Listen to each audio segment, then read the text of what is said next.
Okay guys, we'll make a shelves in this lower bottom of my shelves in the bathroom to make more rooms here to put in the top of the tissue. Hi guys! Now we're gonna make a freestanding shelves in the bathroom. And this is the measurement. You have to measure the width and the height first before cutting the woods. Okay, let's cut the woods. So you have to wear your protective for safety glasses, dust mask, and for your ears you're gonna wear this.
Cut it in half.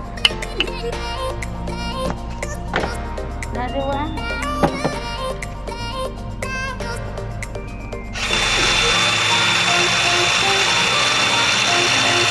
Cut it in half, guys.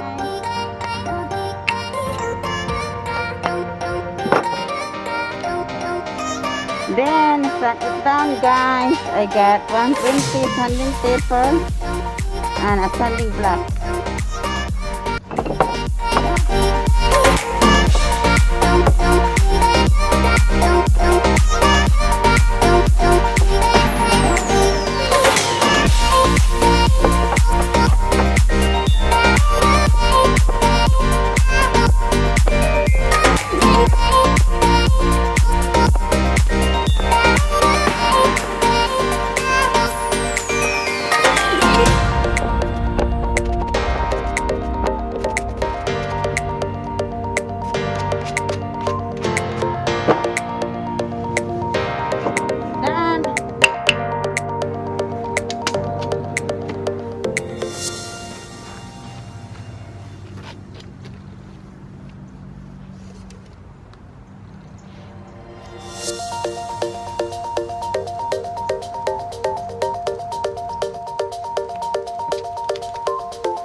bonding paper, guys.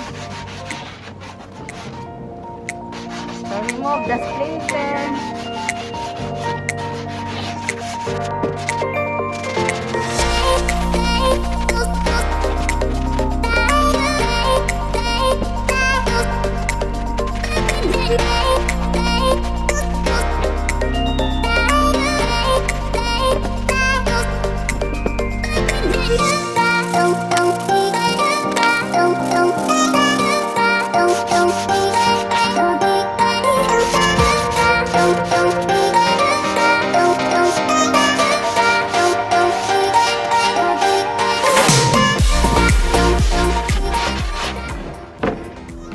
Okay guys, we're done with this. Let's go to nail it down.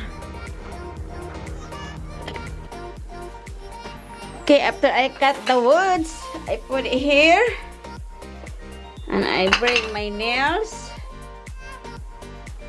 Put this 4 feet in there and I bring the plywood here and put it here like that.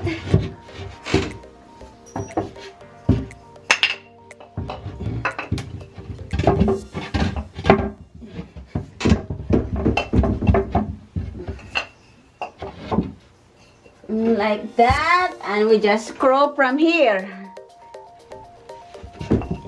See, put the 4 legs there and the 2 here at the back, and we are ready to screw in.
There you go. Go. We're done. Ta-da! Then after screwing, you're gonna sand it down to prevent the splinter.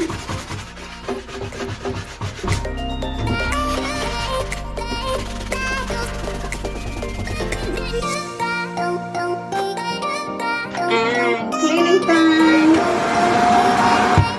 Bye now.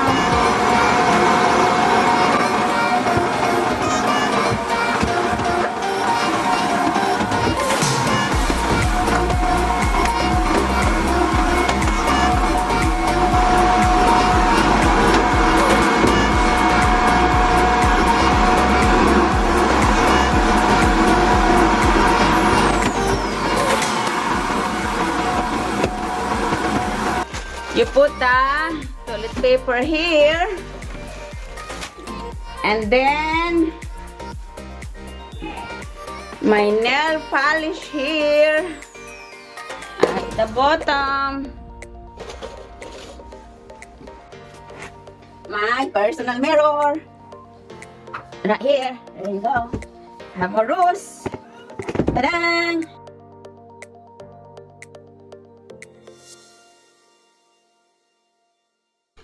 Okay guys, from this to